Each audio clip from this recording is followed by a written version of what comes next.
पिता का आशीर्वाद। कर्नाटक के बेंगलुरु के एक व्यापारी की यह सत्य घटना है। जब मृत्यु का समय सन्निकट आया तो पिता ने अपने एकमात्र पुत्र धनपाल को बुलाकर कहा कि बेटा, मेरे पास धन संपत्ति नहीं है कि मैं तुम्हें विरासत में दूं, पर मैंने जीवन भर सच्चाई और प्रामाणिकता से काम किया है, तो मैं तुम्हें आशीर्वाद देता हूँ कि तुम जीवन में बहुत सुखी रहोगे और धूल को भी हाथ लगाओगे तो वह सोना बन जाएंगी। बेटे ने सिर झुकाकर पिताजी के पैर छुए। पिता ने सिर पर हाथ रखकर आशीर्वाद दिया और संतोष से अपना प्राण त्याग कर दिए। अब घर का खर्च बेटे धनपाल को संभालना था। उसने एक छोटी सी ठेला गाड़ी पर अपना व्यापार शुरू किया। धीरे धीरे व्यापार बढ़ने लगा। एक छोटी सी दुकान ले ली। व्यापार और बढ़ा। अब नगर में संपन्न लोग में उसकी गिनती होने लगी। उसको विश्वास था कि यह सब मेरे पिता के आशीर्वाद का ही फल है, क्योंकि उन्होंने जीवन में दुख उठाया पर कभी धैर्य नहीं छोड़ा, श्रद्धा नहीं छोड़ी, प्रामाणिकता नहीं छोड़ी। इसलिए उनकी वाणी में बल था और उनके आशीर्वाद से फलभूत हुए और मैं सुखी हुआ। उसके मुंह से बराबर यह बात निकली ही थी। एक दिन एक मित्र ने पूछा, तुम्हारे पिता में इतना बल था तो वह स्वयं संपन्न क्यों नहीं हुए, सुखी क्यों नहीं हुए? धर्मपाल ने कहा, मैं पिता की ताकत की बात नहीं कर रहा हूँ, मैं उनके आशीर्वाद की ताकत की बात कर रहा हूँ। इस प्रकार वह बार बार अपने पिता के आशीर्वाद की बात करता तो लोगों ने उसका नाम ही रख दिया बाप का आशीर्वाद। धर्मपाल को इससे बुरा नहीं लगा। वह कहता है कि मैं अपने पिता के आशीर्वाद के काबिल निकलूं, यही चाहता हूँ। ऐसा करते हुए कई साल बीत गए। वह विदेश में व्यापार करने लगा। जहाँ भी व्यापार करता उससे बहुत लाभ होता। एक बार उसके मन में आया कि मुझे लाभ ही लाभ होता है, तो मैं एक बार नुकसान का अनुभव करूं। तो उसने अपने एक मित्र से पूछा कि ऐसा व्यापार बताओ जिसमें मुझे नुकसान हो। मित्र को लगा कि इसको अपने सफलता का और पैसों का घमंड आ गया है। इसका घमंड दूर करने के लिए इसको ऐसा धंधा बताऊंगा कि इसको नुकसान ही नुकसान हो। तो उसने उसको बताया कि तुम भारत में लौंग खरीदो और जहाज में भरकर अफ्रीका के जंजी बाजार में जाकर बेचो। धर्मपाल को यह बात ठीक लगी। जंजी बाजार तो लौंग का देश है, वहाँ से लौंग भारत में लाते हैं और यहाँ 10-12 गुना भाव पर बेचते हैं।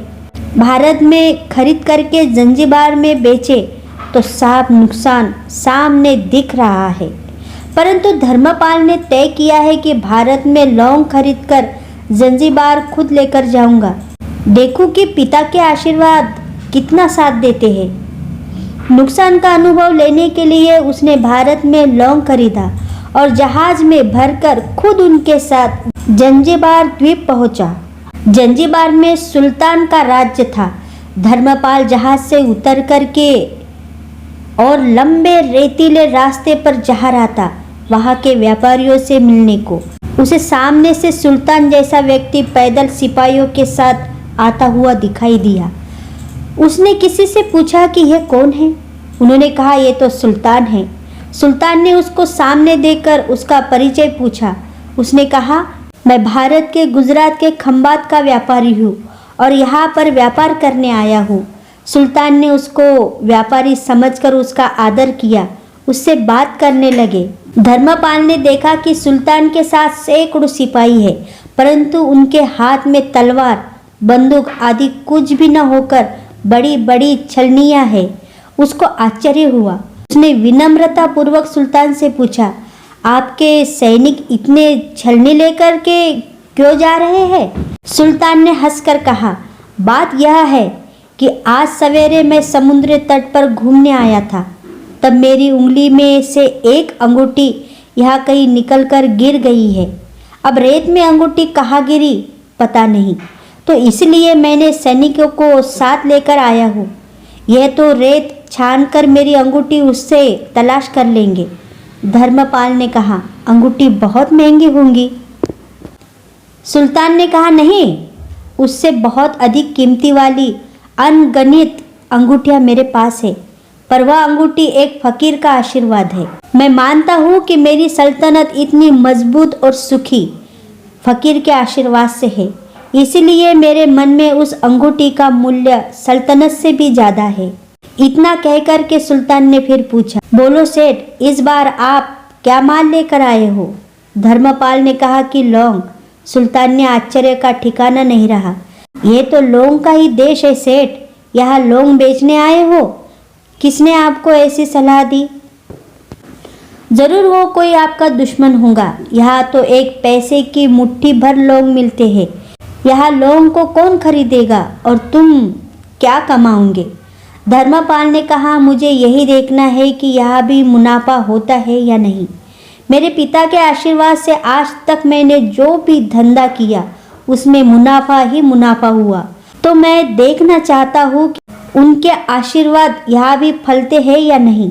सुल्तान ने पूछा, पिता के आशीर्वाद, इसका क्या मतलब? धर्मपाल ने कहा कि मेरे पिता सारे जीवन भर ईमानदारी और प्रामाणिकता से काम करते रहे, परंतु धन नहीं कमा सके। उन्होंने मरते समय मुझे भगवान का नाम लेकर मेरे सर पर हाथ रखकर आशीर्वाद दिए थे कि तेरे हाथ में धूल भी सोना बन जाएंगी। ऐसा बोलते बोलते धर्मपाल नीचे झुका और जमीन की रेत से एक मुट्ठी भर और सम्राट सुल्तान के सामने मुट्ठी खोलकर उंगलियों के बीच में से रेत नीचे गिराई तो धर्मपाल और सुल्तान दोनों का आश्चर्य का पार नहीं रहा। उसके हाथ में एक हीरे जड़ित अंगूठी थी। यह वही सुल्तान की गुमी हुई अंगूठी थी। अंगूठी देखकर सुल्तान बहुत प्रसन्न हो गए। बोला, वाह, खुदा आपकी करामत का पार नहीं, आप पिता के आशीर्वाद को सच्चा करते हो। धर्मपाल ने कहा, फकीर के आशीर्वाद को भी यह परमात्मा सच्चा करता है। सुल्तान और खुश हुआ, धर्मपाल को गले लगाया और कहा, मांग सेठ, आज तू जो मांगेगा मैं दूंगा। धर्मपाल ने कहा, आप 100 वर्ष तक जीवित रहो और प्रजा का अच्छी तरह से पालन करो, प्रजा सुखी रहे, इसके अलावा मुझे कुछ नहीं चाहिए। सुल्तान और अधिक प्रसन्न हो गया।